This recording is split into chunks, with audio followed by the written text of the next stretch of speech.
So before I even head out to the garage, I got some pictures to share from Scott out in Kansas. Look at the windmill in the back. Jeez, you think they'd be all driving electric cars out there. Anyway, he's out in Kansas, and I think this is his new bike. I'm not sure. He didn't say. Maybe it's a secret bike attached to the windmill. Anyway, Scott, thanks for sharing the pictures. This got me going, but I got to head out to the garage here. And boy, Scott, I know you're having a cup of coffee. I don't have my coffee until I flip battery tenders. Anyway, I love the pictures of those windmills. Today is a very short day. Miles has a half a day of school, which means we have a half a day of motorcycling. Motorcycle work. It sounds like this is work. It's fun, not work. Anyway, I never look at this as work, ever. But anyway, I will try to plan out a day that I can use the time efficiently. The thing I'm working on, the forks, I might be able to get some sanding, some detailing, maybe even get them in prime.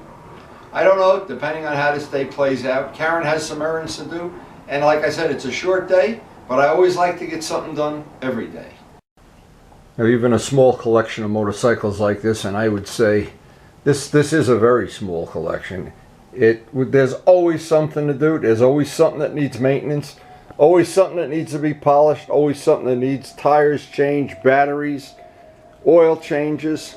But you know what? The side benefit, when you think about it, it keeps you young, it keeps you active, it keeps you busy. And this is going on 3 months that I've been busy working on this guy. I've got him downstairs in the cellar in a million pieces. And it's funny to look at it like a skeleton and then go downstairs and see all the parts. And once I got the battery chargers all flipped, oh man, it's still cold out here. This is not a warm weather climate, believe me. Hey, I come out here every morning and I think, oh, how many more days before we get to ride? Oh, how many more? I should be thinking in terms of months, not days. But anyway, time to go have some coffee. This is funny. You feed them, and 10 seconds later, they're up here. They don't even let you shut the window. Hey guys, relax. Plenty of seeds for everybody today. Must be a big bargain on seeds this morning at Grandpa Wendy's. Look at this. Holy mackerel. I'm declaring you guys on my income tax. I think we need to get this show on the road here. Time. Scott, love your pictures, but it's time to go to work. Love those windmills, by the way. And if that coffee were to get cool, we have a beautiful new microwave. Thanks to Turbo Steve. Now, is this a great way to have a cup of coffee? Here, I'm just watching myself almost hit a deer. Oh my God. That cup of coffee. This time of the morning, a nice cup of coffee. And then we're ready to sand. I remember that deer. Oh man. There's things you never forget. Good thing we got that one in slow motion. And boy, to start the day off, looking at the leaves being, oh my God, it wasn't that long ago. The sound of the cross plane and the taste of the coffee. All right, I'm finished that coffee and I gotta get to work. It's a short day today. Sometimes in the morning when it's hard to get motivated, I have that coffee, I check out one of the rides from the fall. Oh, dreaming about that warm weather. I come down and oogle the bikes out in the garage. Come down to the shop. Check out the work that we've done so far. We're into the 3rd month of the restoration. The next biggest project after the forks is going to be the wheel, pulling the wheel apart, mounting some tires. Our carbon fiber parts that we made early in the restoration just look better every time I look at them. We have the custom extra windshield. And the last of the parts, I still need to get clear on the one carrier part. And we'll be ready to assemble the rear end of the bike. Maybe get that out of here. I got all the parts separated. The restoration, and I like to start the day off on a positive note. I like to think in less than 3 months, how much work we've done on this project. You don't really see it. I'm not sure, unless the people that follow these videos every day. There's an incredible amount of work here.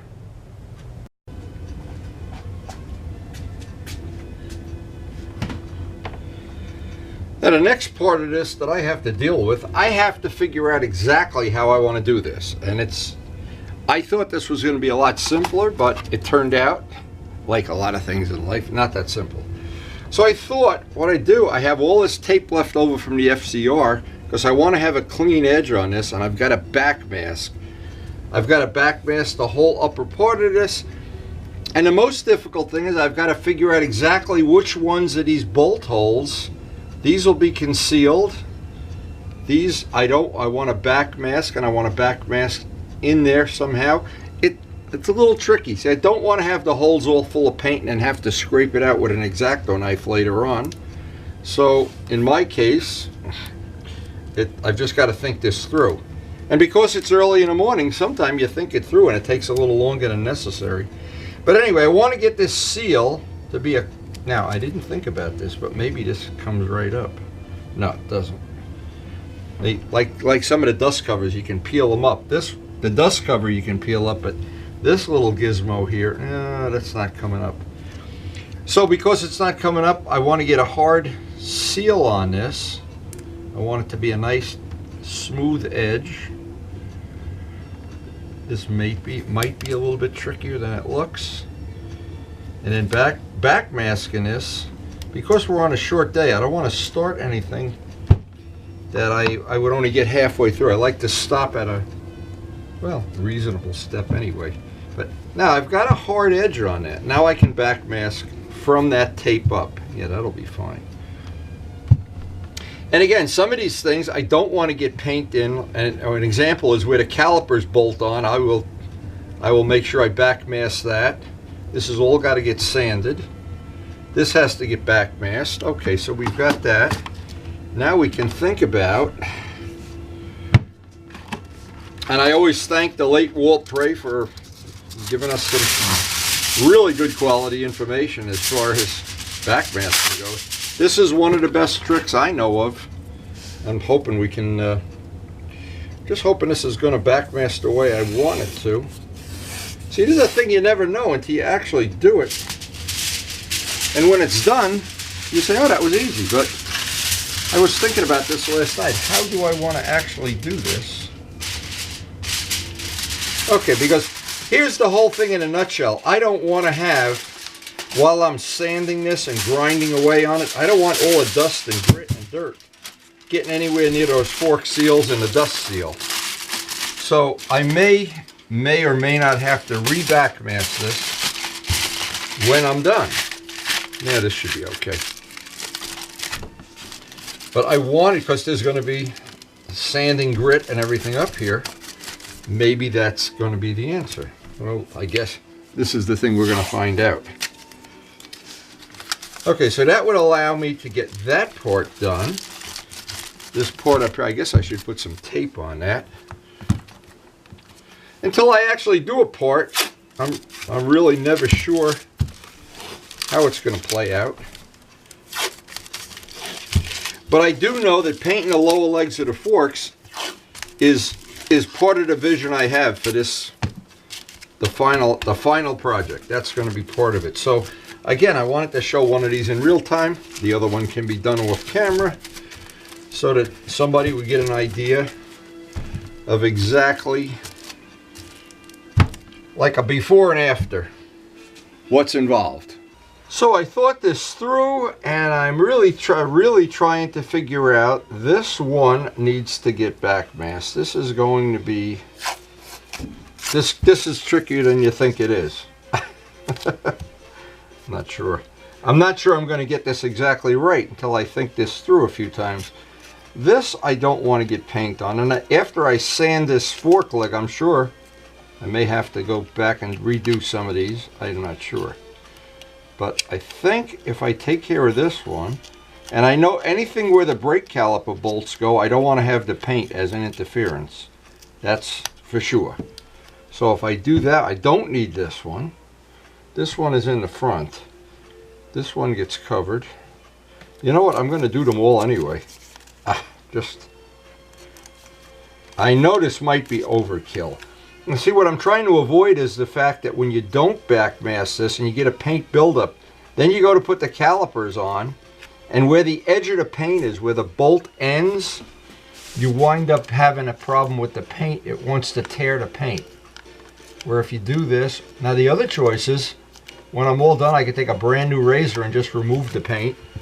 But I think it would be to my advantage.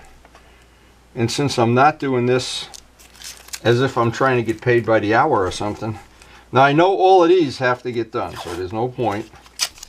When you know I know that bolt that goes in there, and I'm gonna have to think this through. I'm gonna have to think it through, because a lot of times these things, you put the paint on it and then the paint starts tearing up where the bolt ends, and it's a problem. Well, you have to do a touch-up. Obviously, we don't want to do any touch-ups, and it only takes a minute or so to backmask it. But again, like a lot of things on a restoration, it's always good the night before you do something, and I did that last night, to think about what are the pluses and minuses of doing it a certain way. Now, it would be really nice if I had done this once before, I would know, but I don't. So that's the kind of thing. Well, and that's what makes this challenging. I said in the beginning of the video, it's what keeps you busy. Every person I know that ever retired and didn't stay busy, not with us anymore. I don't want to join that club. Now, one of the things that was a problem, there's no real way I can mask inside here that I can think of, so I'm just going to make sure that when I'm done, I'll clean that out with a razor blade, because I don't want to have, and again, I'm trying to avoid having a big giant paint buildup. I'll get this surface nice and smooth with the sandpaper. And I decided it's just going to be, the devil I know is just to backmask them all. I was thinking there'd be a way. These, where the fender goes, boy, this is the kind of thing. But anyway, we'll see if I guessed right when it comes time to assemble a whole motorcycle, which is still a couple months away. And all the backmasking is done on this end, and so now the next step is I've got to figure out, if you look at this real close, and I'm not sure if I can do this with a macro lens or not, you can see how rough that surface is. I'm not sure you can see it. I've got to sand that down. I'm thinking maybe 220 paper would be the best. I'm not sure until I do a little test. But here's what I'll do, because you really only see this side of the fork leg. So I'm not going to spend an infinite amount of time doing the back. I'll get it as nice as possible, get a high gloss on it from the paint. But I don't want to spend my whole life doing the back of the fork that you're not going to see. So what it means is I'm going to prioritize this side of it, and the front is what you actually see, and I want that to be, this may be a lot bigger of a job than I originally thought, but again, this is the kind of thing, I'm not rushing, I'm not getting paid by the hour, and if it takes longer than what I thought it would, well, it's just going to take longer. And I always, from building model planes for many, many years, I'd always be conscious of the fact I had the whole winter to build, but I would never try to rush that I'd be done before the winter was over, because there would be no benefit to that, especially for me anyway, since I'm filling the hours of my winter with these kind of restorations. So what I want to try, this is some 120 grit paper. I just want to see if this is going to take that plating right off.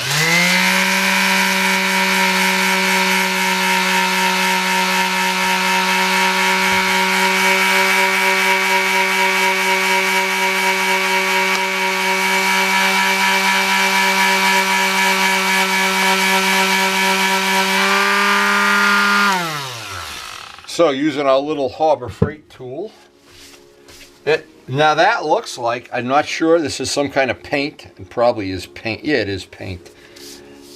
How do I know that? I can tell by looking at how the chips. Plating doesn't chip like that. Okay, so that takes care of that. We can get this off, but then once this is done, I've got to sand this smooth. I can do that wet or dry. So now that I know that, I can do a lot of it, an awful lot of it, in fact, with the little sander. Now, and again, I'll just do a little spot just to show how, I don't know, I'm not sure you can see this. This tool is very, very good at doing this. And obviously the corners and edges you got to do by hand. Yeah, this will be fine.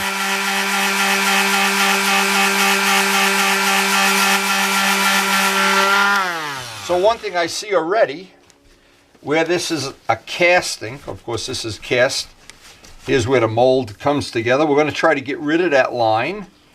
I'm going to try to even out, make a nice flat surface here. See, the whole thing is I want this to be much nicer than a factory part.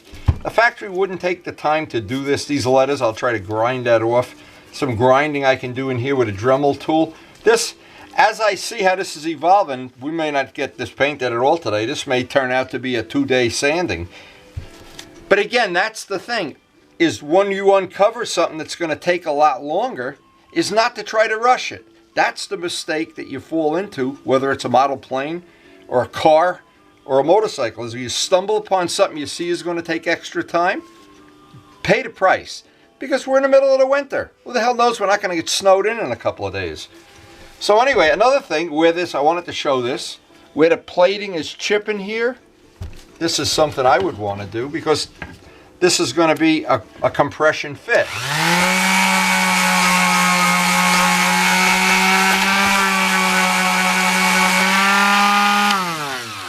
Okay, so now you can see how quick, and these are the things I'm trying to share, is this, doing this, these legs is going to be, and now that I see how this is going to be, a lot longer than I thought it would. But in the end, I'll have this, in fact, let me do a little spot here, as long as we're on real time.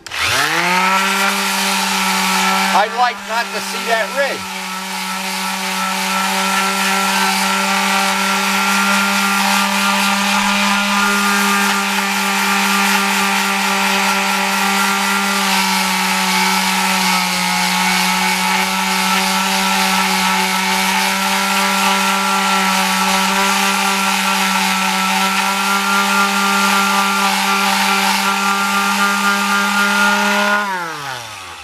I can see that's relatively quick, but then I'm going to block sand. Let me show it up close. Like to try to do these things in real time. That most of that ridge now, in fact I can't even feel it. Up here I can feel it. That to me is just another little thing that's going to make the project a little bit nicer than a stock motorcycle. But I think you can figure out by now this is not going to be a one-day project. Now, a lot of this got done. Now up here, I'm going to do this by hand with one of those sanding sticks. There's just no chance I want to bump into that little plastic and get a rough edge. I want to get that edge drawn in nice. Now, all the parts that we're going to see are really, really nice and etched now. We've got all that old plating or paint. It isn't plating, it's paint. So, but as always, the final little thing on everything is I've got to sand this by hand. And as always, there's only so much you can do with any machine. The final little bit of everything has to be done by hand if you want it to be absolutely perfect. We want to leave a nice etched sanding surface on this. I'm using a small block, some 180 Norton, the industrial sandpaper. I'm not doing anything to the back of this because you're not going to see it. And it's kind of one of my golden rules of building model airplanes and of basically doing restoration is you spend as much time as necessary to do the parts you don't see just to make them acceptable. But any extra time I have, I want to be spending doing the front, the part that I'm going to see. This is a perfect use for these sanding sticks. They're really nail files. And for getting in, this is going to be one of the little tricky things is to get right up against the seal.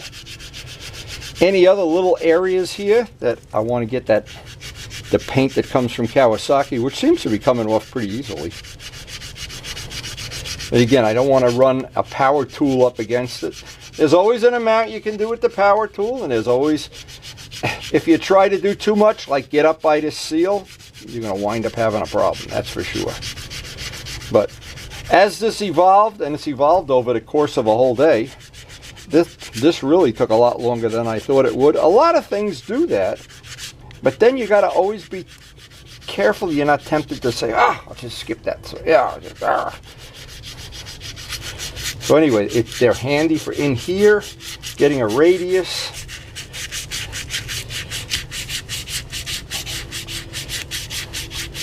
And always the thing that's important is always just remember, it's patience. It's a simple thing, a simple discipline that if you're doing high quality work, you have to have. You have to always be willing to just say, well, that's going to take a little longer than I thought it would. And a lot of times it does. Now, because you're not going to see the back here, I'm just going to run the sandpaper over it, just so the paint doesn't peel. And I'm sure what's going to happen is once this is primed, it's going to need to be wet sanded out. But again, to get that base, that we have that really nice base on it, it's going to be worth every minute that we're doing. And when this is going to be one of those tricky things that you don't think is going to be a big change to the design, the look of the motorcycle. I think it is. Well, it's just a lot of hand sanding at the very end, but basically now we're ready to do the first part. I guess we're ready to wipe this down and put a coat of primer on it. But right now, before we do anything, we have some errands to do. I think this is funny. How do they know I'm shooting video? Here I am doing errands with Karen, and they know I'm shooting video. That's amazing. The big government is everywhere. Karen's favorite place, the farmer's market. We're gonna buy veggies. I gotta eat more veggies. There's more vegetables in this place, and they're all gonna wind up at my house tonight. What a store. Absolutely beautiful stuff. So Karen has me on the no pepperoni diet here. She says I need more vegetables. I'm starting to look like a vegetable. Now we're back from our shopping and just looking at this before I get ready for priming. We'll have one ready to prime at least today. I'll see how this day plays out. Now there's always, when you're doing the hand finishing of this, and I thought I had all the little spots removed that I wanted to get removed, there's always some little dent, a little chip or something that at least annoys me anyway. And I was not happy with that. I thought maybe spend a little time here. Maybe it'd help if I plugged it in. Maybe it'd help if I turned it on. There you go, like magic.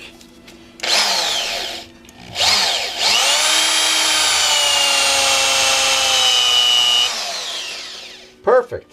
Now, what happens is, there's always little spots you really can't get to with sandpaper, but the wire brush allows you to get in there. And if you catch the towel, you can make a mess. So, our sacred towels. Anyway, I'm looking around down in that radius I did by hand, by here. We're pretty much ready for some primer. Also want to get the final detailing here before I prime this. Now, the way the day started out, I thought I'd have a lot more time. Well, the errands of the day took a lot longer, and because it's a short day for us in the shop, I made a corporate decision that I'll just get one of these done today and not be tempted to rush it. That is such an important lesson to learn. Boy, that is right up at the top of lessons to learn. But even getting one of these done, if I get it in primer, and I will, it looks like it's getting ready to rain any minute out there anyway. So, but I'm always tempted, and I always like to pass that information on to people. When you feel that urge to rush things, that's when you don't do high quality work. And I will always remember the dentist when I was a kid, he always used to say, good dental work takes time. So I don't think he was referring to his work, but anyway, Karen's got me so filled up with vegetables. By the way, I laugh about it, but since we've converted our diet over to having so many vegetables, we both feel so much better. It's unbelievable. And my energy level, see, you can't really tell my energy level from the videos, but I do have a pretty good energy level. And I'm ready. Now I just got to wipe this down with prep wall. All of the parts you can see on this, I think they're going to come out really nice. And the prep wall will get us ready. It looks like it's going to rain any minute out there, so I will be very happy to get one leg in the bank today. This will be a real special day. And of course, any day we get any part of this project moving right along, I sleep better at night. Now, because we're dealing with raw metal, we're going to use, and I've not used this in a while, but this was a good self-etching primer on one of the jobs I used it on, and I don't remember. I do remember it did sand very nice. So I will try to get 2 coats on, 20 minutes to a half hour apart, and get them up by a heating vent. The parts are all have a nice scratch to them, and that's what's hopefully going to let that self-etching primer really get a good bite onto the metal. Because don't forget, the fork legs take a real beating, the front part of them, and I'll try to get extra clear on them. Stone chips, bugs, whatever hits the front as you're going down the road. Not sure if you can see how gloomy this day is, but they predicted 50% chance of rain, but it is above freezing, so we're happy for that.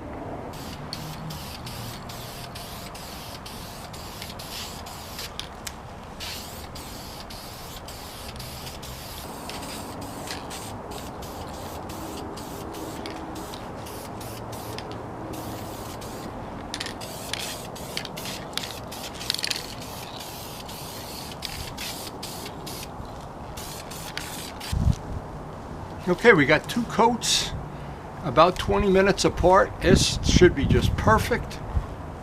That really looks good. Now, of course, it's hanging up by a heating vent here. That should dry. I'm so glad I didn't rush it. That looks like it's going to be a perfect base for a finish. And tomorrow maybe a little warmer, a little sunnier, and we'll get the black on, and maybe the black and the clearer, depending on how the day plays out. Every day's an adventure. So this will be pretty easy for us. We really, in my wildest dream, I thought I was going to get both of these primed up today or whatever. The weather didn't cooperate. We had errands to do, and it's a short day. But we got one of them done. And I'd always rather have one done than rush through and make a mess. I've done that enough times, believe me, I know. So anyway, even on a short day, we do add a part to our project, and I can't wait to get these forks done, because the next thing will be that front wheel. And then at some point in time, we'll have 2 of these beauties sitting around looking at us all day long. And then the last thing will be the tank. So anyway, I hope you enjoyed the video, and thanks for watching.